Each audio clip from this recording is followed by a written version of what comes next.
오늘 성경적 교회론 시리즈 5번째 말씀을 전하겠습니다. 첫 번째는 우리 교회는 예수님이 세우신 예수님의 교회다.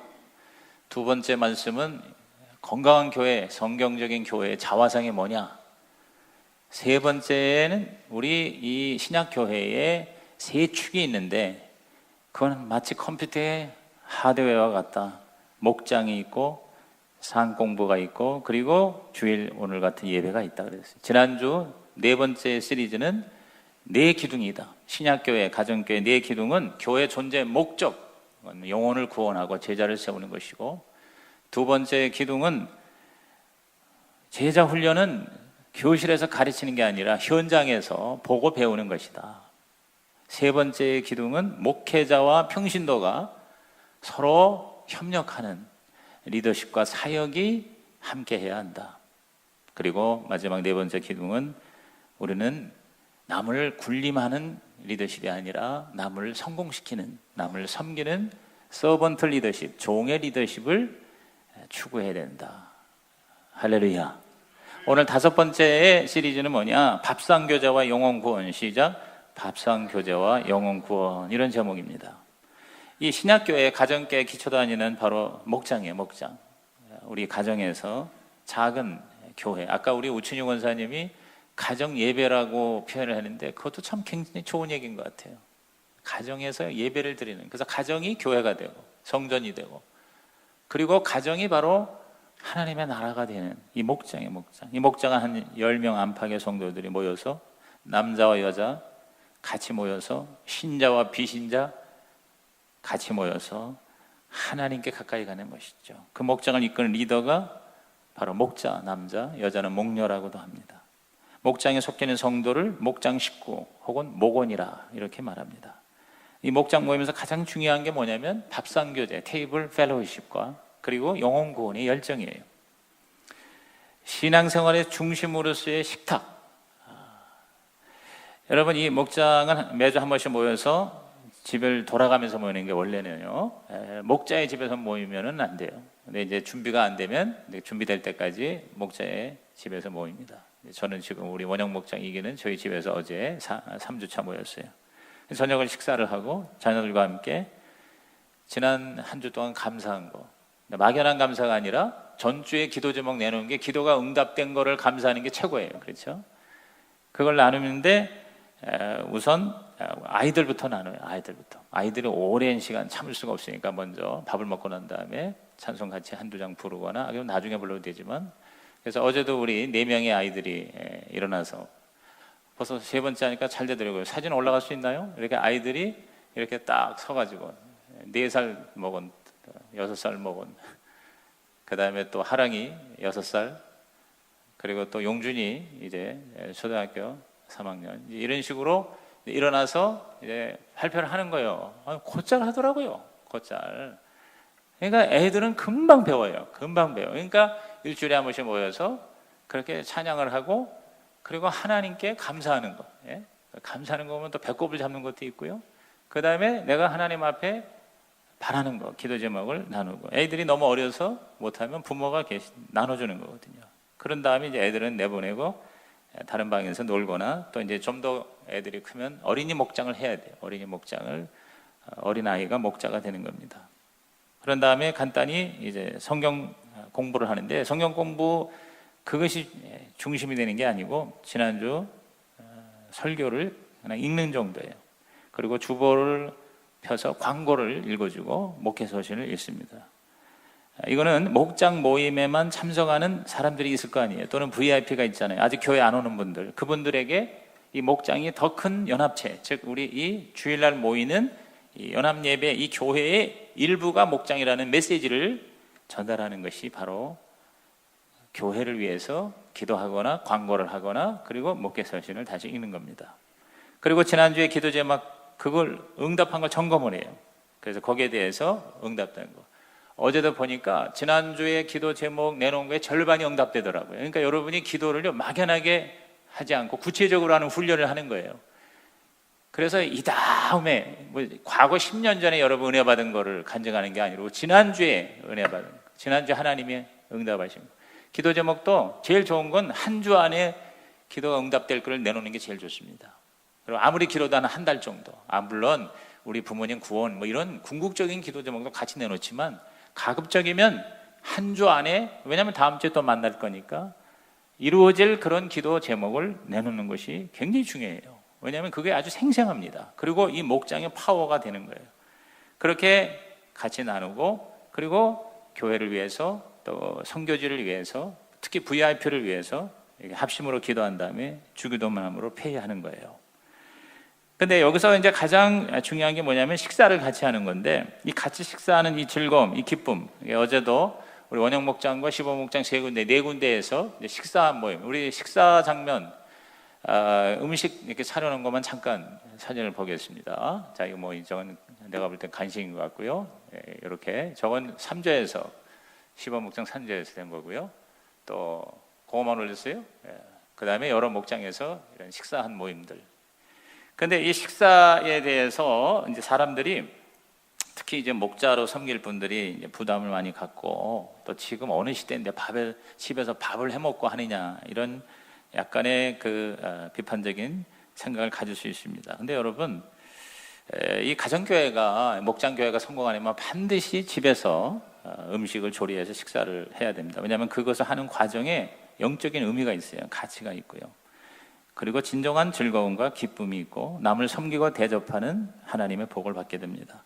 그리고 또 그런 생각을 해요. 우리 예수 믿는 사람들이 누릴 수 있는 최고의 그 즐거움 중에 하나가 먹는 즐거움이에요. 먹는 즐거움. 대개 이 즐거움과 어떤 재미를 추가하면 죄 지는 걸로 많이 들어가요. 세상에서 흔히 재밌게 산다, 다 죄하고 연결됩니다. 죄 짓게 됩니다. 그런데 우리 크리스찬이 그렇게 죄를 지어가며 세상의 즐거움을 추구하는 존재가 아니잖아요. 근데 우리들에게 있어서 예수 믿는 사람에게는 어떻게 보면은 뭐 유일하다고는 할 수 없지만 가장 중요한 즐거움이 식사하는 즐거움이에요. 먹는 즐거움이에요. 이 목장에서 식사는 왜 하느냐? 성경에서 그렇기 때문에 하는 거예요. 성경에서 초대교회, 신약교회 성도들이 집에서 모여서 식사를 한 겁니다. 성경의 구약 성경을 보면은 구약의 예언자들은 하나님이 우리 백성을 초대할 때 식탁의 자리에 초대한다는 예언의 메시지가 굉장히 많이 나와 있어요. 예를 들어서 요엘서 2장 18절과 27절에 보면은 이제 제가 읽어볼 테니까 여러분이 한번 그 해당되는 말씀을 살펴보세요. 그때 여호와께서 자기의 땅을 극진히 사랑하시오 그의 백성을 불쌍히 여기실 것이라. 여호와께서 그들에게 응답하여 이르시기를 내가 너희에게 곡식과 새 포도주와 기름을 주리니. 양식이잖아요. 너희가 이로 말미암아 흡족하리라. 내가 다시는 너희가 나라들 가운데 욕을 당하지 않게 할 것이며 시온의 자녀들아 너희는 너희 하나님 여호와로 말미암아 기뻐하며 즐거워할지어다. 그가 너희를 위하여 비를 내리시되 이른 비를 너희에게 적당히 주시리니 이른 비와 늦은 비가 예전과 같을 것이라. 자, 마당에는 밀이 가득하고 독에는 새 포도주와 기름이 넘치리로다. 너희는 먹되 풍족히 먹고 너희에게 놀라운 일을 행하신 너희 하나님 여호와 이름을 찬송할 것이라. 그랬습니다. 그러니까 음식을 먹고 하나님을 찬양하라, 예배를 드려라 하는 것이 구약의 예언의 메시지예요. 사실 성경은 금식의 가치도 얘기하지만 비상시에 금식을 하는 거지, 일상시에는 바로 뭐냐, 우리 하나님의 자녀들이 풍족하게 먹는 거에 대해서 하나님은 복을 주시는 거예요. 굉장히 하나님의 은혜로 이 식사의 자리를 설명하고 있죠. 신약에 와서 예수님도 함께 먹는 이 테이블 펠로우십, 즉 밥상교제에 굉장히 적극적으로 참여하셨어요. 누가복음 7장 34절 우리 한번 다 같이 읽어봅니다. 인자는 와서 먹고 마시매 너희 말이 보라 먹기를 탐하고 포도주를 즐기는 사람이요 세리와 죄인의 친구로다 하니 그랬어요. 먹고 마시매 그랬어요. 워낙 예수님이 먹는 거 마시는 걸 좋아하시던 것 같아요. 그래서 반대자들로부터 먹기를 탐하는, 다시 말해서 식탐이 있는 아주 경건하지 못한 이런 자라는 비판을 받기까지 했어요. 그것도 먹는 것도요, 죄인들과 세리와 함께 먹었어요. 이게 바로 VIP입니다. 그러니까 우리가 목장에서 믿지 않는 비신자를 VIP를 초대해서 먹는 거는 예수님께서 세리와 죄인의 집에 가서 같이 먹는, 그들을 초대해서 같이 식사하는 것, 그것을 우리가 재현하는 것이라고 볼 수 있어요. 예수님에게서의 식탁은 단지 먹는 것 이상이었습니다. 하나님의 나라를 거기서 가르쳤고 하나님의 은혜를 같이 나누었고 또 하나님의 가족 백성이 되는 자리였습니다. 예수님의 만찬은 두려워 떠는 제자들에게 천국의 소망을 주었으며 부활하신 후 갈릴리 호숫가에서 제자들에게 생선을 구워 먹이시면서 그 당신의 부활의 기적을 확증해 주셨습니다. 누가복음 22장 16절에 내가 너희에게 이르노니 이 유월절이 하나님의 나라에서 이루기까지 다시 먹지 아니하리라. 최후의 만찬. 유월절이라는 건 뭐냐면 결국은 같이 먹는 거예요. 같이 양고기를 먹는 거예요. 누가복음 22장 30절에 너희로 내 나라에 있어 내 상에서 먹고 마시며 또는 보좌에 앉아 이스라엘 12지파를 다스리게 하려 합니다. 자, 천국에도 먹고 마신다 그랬어요. 여러분 실제로 문자적으로 천국에 가서는 먹고 마실 수 있습니다. 여러분이 천국 가는 거는 영혼만 가는 게 아니에요. 우리의 몸이 나중에 부활합니다. 영화로운 몸, glorified body가 되어서 그 영체의 몸으로 죄가 전혀 없는 하나님이 먼저 최초에 창조하신 그 몸으로 재창조가 되어서 천국에 가서 거기서 먹고 마신다고 그랬어요. 여러분 천국에도 먹는 게 있고 마시는 게 있어요. 어떤 상황인지는 모르지만 분명히 천국은 물질 세계입니다. 새로운 물질 세계예요. 어떤 그 사이버 세계가 아니에요. 어떤 그 유령의 나라가 아니에요. 전혀 우리하고 지금 똑같지는 않지만 우리는 죄성을 가진 육체니까 죄가 없는 새로운 육체가 되어서 먹는 것, 마시는 것, 이런 것이 천국이라고 분명히 말씀했습니다. 단지 상징적인 것만이 아니에요. 굉장히 구체적입니다. 요한복음 21장 13절에 예수께서 가셔서 떡을 가져다가 그들에게 주시고 생선도 그와 같이 하셨다 그랬어요.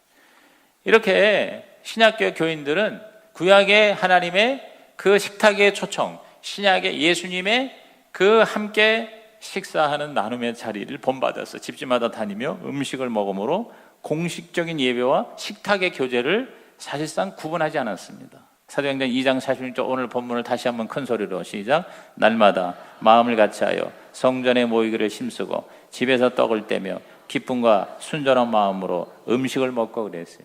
그 결과 그 다음 절에 믿는 사람이 점점 더 많아졌다. 사람들한테 칭송을 받았다. 여러분 이게 바로 교회예요. 이게 바로 주님이 원하신 교회고 바로 신약교회입니다. 음식에는 세 가지가 있다고 봅니다. 첫째는 살려고 먹는 음식이 있죠. 생존을 위해서. 두 번째는 일하려고 먹는 음식이 있습니다. 여러분 일하려면 먹어야 되잖아요. 그리고 세 번째는 놀이하며 먹는 음식이 있습니다. 이 놀이하며 먹는 음식이 바로 잔치집에 먹는 거죠. 축제죠. 먹는 게 없으면 잔치가 안 됩니다. 모든 잔치에는 다 뭐냐면 먹는 게 있습니다. 그렇지 않습니까? 예수님은 천국을 잔치집으로 비유했습니다. 잔치하는 세상. 여러분 우리가 살기 위해서 일하기 위해서 혼자 먹을 수 있어요. 그러나 잔치를 위해서는 혼자 먹는 게 이게 말이 안 되는 거예요. 요새 혼밥 하는데 오죽하면 혼밥이에요? 그렇지 않습니까? 물론 혼자서 밥을 먹을 수도 있죠. 그러나 잔치라는 파티라는 축제라는 페스티벌이라고 하는 개념은 절대로 혼자서 밥을 먹는 게 아니에요. 천국은 바로 잔치라 그랬어요. 축제라 그랬어요. 음식 중에 최고의 음식은 잔치 음식인 것입니다. 그게 많아서 화려해서가 아니에요. 함께 먹는다는 거예요. 함께 나눈다는 거예요. 삶의 맛은 공동으로 먹을 때 생기는 것이죠. 바로 초대교회가 이런 나눔의 공동체였던 것입니다. 모두 함께 지내고 자신들의 소유를 공동의 소유로 내어놓고 재산과 물건을 팔아 모든 사람이 필요한 만큼 나누어줄 정도의 한마음이 되었어요. 성전에서도 모였고 집에서도 모여 집집마다 돌아가며 모여 나누고 순수한 마음으로 기쁘게 음식을 먹으며 하나님을 찬양한 것. 이게 바로 교회라는 겁니다. 이게 바로 성경적인 신약교회다. 이런 초대교회 신앙의 정신을 잃어버리고 은혜를 사유화하면 교회는 타락하게 되고 신앙은 병들게 된다는 것입니다. 여러분 우리 교회가 그냥 와서 예배드리고 설교만 듣고 다 이기주의로 각자 자기만 복받고 나만 그냥 잘 살고 잘 먹으면 돼. 이런 어떤 소비자 형태의 교회가 오늘 현대교회 모습이 아니겠습니까? 이것을 우리가 극복하자는 거죠. 진짜 공동체를 우리가 어디서 경험하는 거예요? 일생을 교회를 다녀도 공동체의 개념이 전혀 없는 신자가 70% 80%입니다. 그냥 와서 마치 극장에 가서 영화 보고 야구장에 가서 관람하고 그리고 다시 또 흩어져 가는 것과 사실상 무엇이 다르냐는 거예요. 여러분에게 공동체가 있습니까? 같이 음식을 주기적으로 먹을 수 있는 그런 영적인 가족이 되는 것. 그래서 초대교회에서는 거짓 교사들을 배격하고 죄 지은 자들을 징계하는 방법이 뭔지 아세요? 식탁의 자리에서 거부하는 것입니다. 고린도전서 5장 11절을 보세요. 이제 내가 너에게 쓴 것을 만일 어떤 형제라 일컫는 자가 음행하거나 탐욕을 부리거나 우상숭배하거나 모욕하거나 술 취하거나 속여 빼앗거든, 뭐라고 그랬어요? 다 같이 읽습니다. 시작. 사귀지도 말고 그런 자와는 함께 먹지도 말라 그랬어요. 함께 먹는 의미가 무엇이냐는 걸 가르쳐 주는 거예요. 계속 회개하지 않고 죄 짓는 사람하고는 함께 먹지를 말아라 그 말이에요. 식탁을 거부하는 거예요.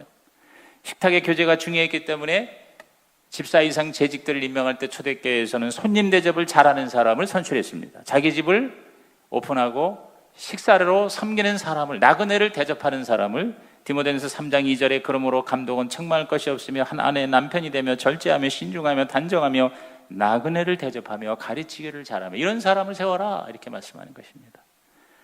사실 우리가 한 달에 한 번씩 성찬을 하는데 굉장히 의식적이죠. 굉장히 형식적입니다.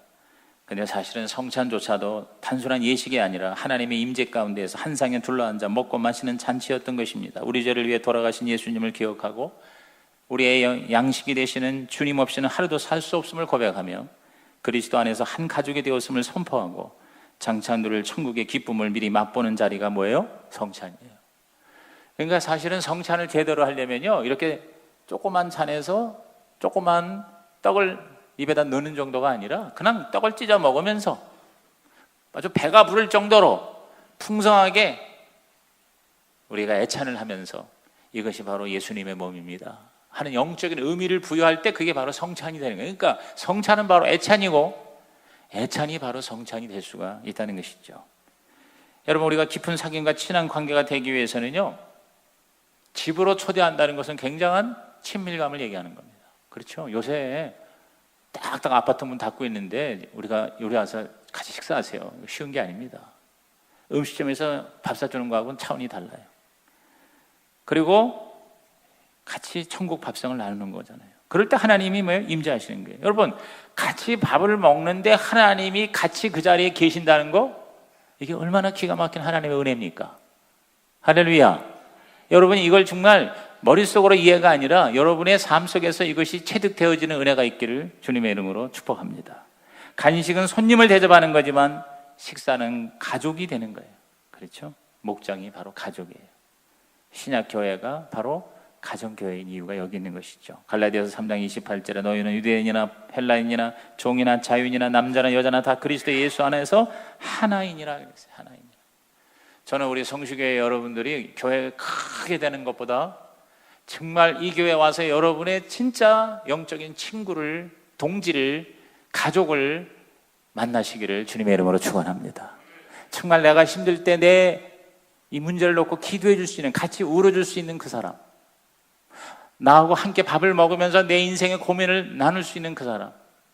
아직 우리가 발동이 안 됐어요. 우리 온양목장 워낙 우리 크니까 제가 어제는 둘로 나눴어요.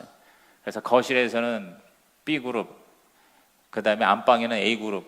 그래서 안방은 우리 사모가 가서 인도하고 거실에서 내가 인도하고 좀 나누니까 지금 3주차 되는데 지난 2주 동안에 너무 많으니까 그냥 자기소개하고 기도 제목 하기 바쁘더라고. 근데 그걸 좀 쪼개니까 훨씬 낫더라고. 여러분, 그걸 더 쪼개면 진짜 몇 시간 깊이 있는 그런, 그래서 어제도 보니까 다 자기의 가장 지금 힘든 얘기들이 나오는 거예요. 나에게 가장 스트레스가 되고 나에게 가장 어렵고 나에게 가장 고민되는 이야기들이 나오는 거예요. 그걸 다 받아서 적어서 같이 붙들고 기도하고 일주일 동안 내내 기도하고, 특히 목자 리더들은 새벽마다 와서 기도하고, 여러분, 이렇게 기도하는 공동체, 함께 밥을 먹는 공동체, 함께 자기의 고민을 다 오픈하는 공동체가 진짜 가능하다면 여러분, 그것이 정말 하나님의 은혜의 통로가 아니고 무엇이겠습니까? 그게 진짜 교회가 아니고 무엇이겠어요? 그냥 와서 설교만 듣고 헌금만 내고 나는 예수 믿는 사람이다 하고 얼마나 여러분 차원이 다르죠. 이것이 매주마다 1년, 2년, 10년 이렇게 여러분 된다면요, 정말 이거는요, 추석 때 한 번 만나는 가족보다 더 진짜 가까운 가족이 되는 거예요. 그런 영적 친구, 영친이 여러분에게 있기를 주님의 이름으로 축복합니다. 저는 제가 존경하고 또 저를 사랑하는 홍정길 목사님, 여러분 아마 아실 겁니다. 그 홍정길 목사님이 이른바 그 자기 복음주의 4인방이라고 그래요. 복음주의 4인방이라고 4명이 아주 똘똘 뭉치는 친구 목사들 있어요. 이거는 뭐 웬만한 그리스도인들은 다 알 겁니다. 이분의 그 영적인 그런 교제단, 그거를 고백한 걸 제가 한번 읽어드릴게요. 여러분, 이 삭막한 세상에 사랑하고 좋아하는 사람들이 교제한다는 것은 특권이고 축복입니다. 저는 1965년에 예수 그리스도를 구세주로 영접했습니다. 그리고 이듬해 하용조 목사를 만났습니다. 신학교를 가는데 거기서 저보다 1년 늦게 들어온 오카는 목사를 1968년에 만났습니다. 그리고 1968년과 69년 사이에 이동원 목사를 만났습니다. 그래서 지금까지 30여 년 넘게 머리를 맞대고 교제하고 있습니다. 피곤하고 지치고 답답할 때 전화를 겁니다. 문제를 냈습니다. 끝날 때쯤은 서로 기도합니다. 좋아하는 사람들끼리 있는 것은 기쁨입니다. 그런데 사도 바울은 성도의 좋은 교제만이 아니라 그들이 같은 뜻, 같은 목적을 가지고 그 교제가 이루어져 가는 걸 보고 더욱 기뻐했습니다. 복음이 전파되고 증거되는 그 목표를 놓고 모여서 마음을 합한 것입니다. 그래서 목적이 똑같은 사람, 그들과 함께 교제하고 기도하고 밥을 먹는다. 지금 이 복음주의 4인방은 우리 한국교회의 건전한 복음주의 노선을 이끌어오는 위대한 리더십들이죠. 그 중에 이미 하용조 목사님과 오카네 목사님은 세상을 떠났습니다. 그리고 홍정일 목사님과 이동원 목사님 만났어요. 저는 그 네 분하고 하나님 은혜로 한 20년 동안 같이 교제하는 가운데 그 네 사람이 너무 부러운 거예요. 그래서 툭 하면 서로 만나서 밥 먹고 서로 전화하고 서로 초청하고 서로 부족한 점 도와달라고 이야기할 수 있는, 교단이 교파가 달라도 그렇게 진정한 영적인 동지가 된다는 거예요. 여기 이 동지라는 말을 이분은 썼어요. 여러분, 우리 성시교회가 앞으로 이러한 동지들이 가정마다 목장마다 확실하게 연합이 되기를 주님의 이름으로 축원합니다. 그러면 이 목장이 신약교회가 잘 되기 위해서는 바로 뭐냐면요, 교회의 진정한 승리인 영혼 구원에 초점을 맞춰야 돼요. 여러분, 함께 모여서 밥 먹는 것도요, 아무리 좋아도 1년이 못 가요. 1년이 처음엔 너무 좋아요. 같이 밥 먹으니까. 특히 먹으러 가는 사람 너무 좋지 뭐. 뭐 다 준비하니까 맛있잖아요. 그런 건 또 나누고 이렇게 하는 건 좋아요. 그런데 얼마 가다 보면 시들해지고 힘들어질 수 있습니다. 왜 그러느냐? 진짜 가치를 추구하지 않기 때문에 그렇다. 그게 뭐냐면 바로 영혼 구원이에요. 영혼 구원이 일어나기 위해서는 영혼 구원이 초점을 맞춰야 돼요. 그러니까 목장에서 밥을 먹는 것도 그저 우리들 위를 즐겁게 하기 위함이 아니라 이거 먹고 우리 힘을 내서 주님이 기뻐하시는 삶을 살자, 이러한 거룩한 목적이 그 먹는 자리에 가장 핵심이 되면 바로 천국 밥상이 된다. 믿으시면 아멘 하시기 바랍니다. 어느 아르헨티나에 있었던 얘기를 하는데, 할머니가 평생을 교회를 출석했는데 한 명도 전도를 못했대요. 그런데 어느 날 이웃사랑이 뭔지를 하나님이 깨닫게 해주신 거예요. 그래서 하나님이 예수님을 보내주신 그 목적을 깨닫고 그 예수님이 하신 삶의 그 아름다운 모습을 자기가 한번 작지만 실천해 봐야 되겠다. 그러면서 그 할머니가 자기의 그 새를 낳는데 그 새에 들어온 사람들마다 이사를 오면 음식을 가져가는 거예요. 음식을 먼저 음식 가져가서 이 먹을 거 좀 가지고 왔소. 방금 이사 와서 무엇이라도 해먹을 겨를이 없겠지. 내가 가서 또 그릇을 가져오리라. 바쁜데 설거지를 언제 하겠소. 그리고 내가 알려줄 테니 여기 가까이에 식료품점이 있고 또 어디 가면은 또 이사 왔는데 도움이 될 곳이 있어 하고 이렇게 가르쳐 주는 거예요. 그러면서 주기적으로 음식을 먹을 거를 갖다 주는 거예요. 뭐든지 필요하면 내게 말하시오. 내가 기쁘게 도와드리리다. 한 달 후에 그 가정이, 이사 온 가정이 예수님에 대해서 예수 믿으라고 한마디도 얘기를 안 했는데 이 할머니를 따라서 어딜 갔겠어요? 교회를 가서 세례를 받고 예수님을 영접했다는 거죠. 이게 바로 뭐예요? 이게 바로 성경적인 신약교회의 모습이다. 그러므로 우리는 영혼 구원에 초점을 맞추는 목장이 되고 또 식사 모임이 되기를 주님의 이름으로 부탁을 드립니다. 이를 위해서는 담임 목사부터 시작해서 영혼 구원에 항상 올인해야 됩니다. 진짜 VIP에 진정한 관심을 가져야 된다는 것이죠. 가장 중요한 게 두 가지입니다. 기도하고 초청하는 거예요. 따라합시다. 기도하고 초청하자. 기도하고 초청하자. 자, 여러분이 전도는 어렵고 힘들어. 대부분 이제 두려웁니다. 부담이 됩니다. 그런데 해보지 않은 사람이 90%입니다. 근데 그 해보는 게 또 뭐냐면 아주 쉬운 게 뭐냐면 기도를 하는 거예요. 내가 내 마음에 VIP를 품고 기도하는 거예요. 그러므로 목장에서는 자, 앞으로 시범 목장, 또 우리 원형 목장에서도 마찬가지입니다. 한 2달 더 우리가 하고 이제 연말에 우리가 20개 목장을 스타트업 하는데 여러분 대다수가 앞으로 목장을 섬기는 하나님의 종들이 될 터인데 여러분이 염두에 둬야 될 게 뭐냐면은 항상 목장에는 그 목장이 위하여 기도하는 VIP의 명단이 있어야 된다는 거예요. 적어도 5명 이상. 그래서 휴스턴의 경우 각 목장마다 5명 이상의 VIP 명단을 정해서 집중적으로 기도하는 거예요. 함께 기도하고 그리고 개별적으로 기도하는 겁니다. 그래서 우선 기도를 시작하는 거예요. 기도를 하고 그 다음엔 구체적으로 초청을 하는 거예요. 자, 우리 밥 먹는 자리에 함께 한번 와보세요. 특별히 예수 영접에 목숨을 거는 교회가 되라고 그렇게 권면합니다. 모든 성도, 특별히 우리 이 목자가 될 분들, 또 목자인 부부들은 반드시 이 예수 영접 모임에 참석을 해보는 게 반드시 필요합니다. 예수 영접 모임의 파워를 직접 피부로 느껴야 VIP들에게 자신 있게 권할 수가 있는 것이죠. 자기들이 인도한 VIP가 예수 영접에 나올 때 같이 참석하는 거, 굉장히 이것은 목장 교회에서 최고의 가치인 것입니다.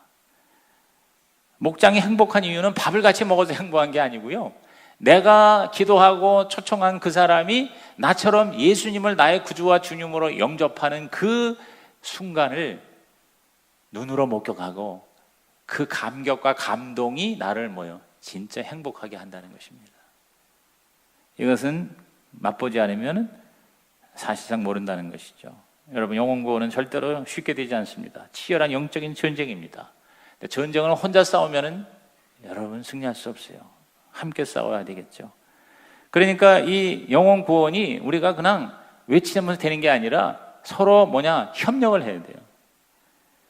이 협업을 해야 되는데, 자, 일반 성도는 목원은 데리고 오는 거예요. 초청을, 기도하고 초청을 하는 거예요. 그 다음에 우리 목장의 목자들은 예수 영접으로 모시고 오는 거예요. 그리고 목사는 어떻게 하냐? 그 데리고 온 사람을 어떻게 해서든지 복음을 정확하게 전해서 예수님을 영접하게 하는 거예요. 그러니까 목원과 일반 목원과 목자와 목사 다 목이네, 그렇죠? 목원, 목자, 목사, 이 3쿠션이야. 그러니까 이 세 성도들이, 세 기존 신자들이 서로 협업을 하는 거예요. 그러니까 너무 힘들고 어렵지 않다는 거예요. 한 가지만 하면 돼. 목원도는 초청만 하면 돼. 목자는 예수 영접에 데리고 오고만 돼. 목사는 데리고 온 사람 예수 믿게 하면 돼. 그러니까 이렇게 같이 협업을 하고 협력을 하면, 그러면 결코 어려운 일이 아니다. 할 수 있는 일이다. 그리고 그것을 통해서 엄청난 기쁨과 행복과 하나님의 복을 받는 일이다. 동의하시면 아멘 하시기 바랍니다. 그래서 이 목장을 통해서 이제 이렇게 준비가 되잖아요. 흔히 그 고구마 전도법이라고 들어봤죠? 고구마, 생고구마는요 젓갈로 찔러서 안 들어가. 그런데 푹 익히면은 쑥 들어가. 그래서 목장에서 푹 익히는 거야. 목장에서 완전히 마음이 오픈이 되고, 그리고 이렇게 예수 믿고 서로 사랑하고 섬기는 사람들 나도 이렇게 한번 돼보고 싶다. 이렇게 거의 내가 예수 믿고 싶은 마음이 드는 사람을 예수 영접에 데리고 오면요 100% 구원을 받는다는 거예요. 지금까지 저의 경험도 보면은 생고구마도 80% 예수 믿더라고. 생고구마도. 그런데 익힌 고구마는 백발백중이라 이 말이지. 목장은 고구마 익히는 거예요. 생고구마 익히는 거예요. 그래서 예수 영접을 시키고 생명의 삶이나 확신의 삶에서 기초를 하고 세례를 받고 성령까지 받으면 그럼 최고죠. 그래서 이 예수 영접에서는 제일 중요한 게 거듭나게 하는 거예요. 중생하게 하는 것과, 그리고 약간 얘가 예수 믿고 구원을 받았는지 못 받았는지, 오늘 죽으면 천국 갈지 확신이 없는 사람에게 구원의 확신을 심어주는 것, 여러분, 이것이 바로 예수 영접이에요. 저는 우리 목장이나 예수 영접, 이것이 핵심이 예수님의 십자가예요. 십자가의 복음. 시작. 십자가의 복음이에요. 여러분, 십자가의 복음이 우리 성시교회의 핵심과 중심을 차지하기를 주님의 이름으로 축복합니다. 저는 우리 어느 분이 얘기한 말씀을 여러분에게 읽어드릴게요. 내가 알고 있는 시골교회 발전 과정을 보면서 나는 가끔 요즘에 교회 회의를 낄 때가 있다. 그 교회가 세워진 것은 6.25 전쟁으로 어수선하던 때이고, 교회를 세운 주역들도 전쟁통에 피난 온 피난민들이었다. 그들의 처지와 교회 모습은 서로 비슷했다. 그때 그 교회는 찬송곡조도 제대로 알지 못하는 전도사님이 심우했다. 그의 설교는 자장가와 비슷했고 설교의 격식도 내용도 빈약했다. 그러나 놀라운 것은 바로 이 교회의 능력이었다. 세상적으로 내세울 것이 하나도 없었기 때문에 그랬는지는 모르지만 그 교회인들은 정말 어리석을 정도로 단순한 십자가의 신앙을 붙들고 있었다. 토담 초가집에 멍석을 깐 예배당에 무릎을 꿇고 소리치며 기도하는 소리가 30여 년이 지난 오늘까지도 내 귀에 쟁쟁하게 들려온다. 그러나 이제 그 교회는 웅장한 예배당을 세우고 격식에 맞는 설교와 예배가 있고, 그 교회에 출석하는 사람들은 그 마을이 유지가 되었지만 지금 그곳에 가면 그때의 힘이 없다. 그때의 능력을 찾을 수가 없다. 그들의 입은 성공 사례와 교회의 부흥과 거대한 예배당 건물을 이야기하지만 기도의 소리는 죽었고 그들의 눈은 생기를 잃었다. 나는 텅 빈 예배당 구석에 앉아서 하나의 대답을 얻었다. 그들은 이제 유대인의 종교성도 찾았고 헬라인의 지혜도 찾았으나 그 대신 오직 십자가와 십자가에 못 박히신 예수만을 알기로 하던 그 신앙은 잃었다는 것을 알았다. 교인들은 이제 격식에 맞는 설교와 예배와 거대한 예배당과 수많은 잘난 교인들의 가리워 예수님을 볼 수 없고 예수님의 십자가를 잃었기 때문이다. 십자가를 잃어가는 어리석은 한국교회는 차라리 발전하지 않았으면 좋겠다는 생각마저 든다. 진정 성령의 능력을 되찾기 위해 예수님만을 외치는 교회로 다시 서야 하지 않겠는가. 그래서 이러한 안타까운 마음이 오늘 저와 여러분에게도 함께 하기를 주님의 이름으로 부탁을 드립니다. 우리 모두 다 영혼을 구원에 초점을 맞추는 예배가 되고 교회가 되고 목장이 되고, 그리고 저와 여러분 개인의 삶이 되시기를 주님의 이름으로 축복합니다. 정말 영혼을 위해서 울어본 적이 있는가? 평생을 한 명도 예수를 영접을 시키지 못한 분이 상담을 받았을 때 목사님이 그에게 기도하는 후에 말하기를, 당신의 두 눈이 말라 있기 때문입니다. 그랬어요. 당신이 열매 없는 그리스도인이 된 이유는 당신의 두 눈이 말라 있기 때문입니다. 무슨 말씀입니까?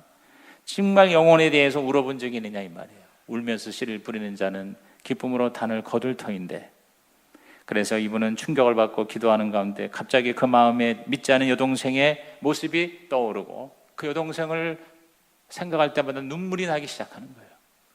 그래서 기도한 후에 그 여동생에게로 가서 눈물 흘리는 그 눈을 가지고 동생을 끌어안으며 사랑으로 말을 했습니다. 이 세상에서 가장 큰 나의 소망은 내가 그리스도인이 되는 것이다. 그들은 함께 그날 저녁 교회를 찾아왔고 예배를 드리게 되었다는 것입니다.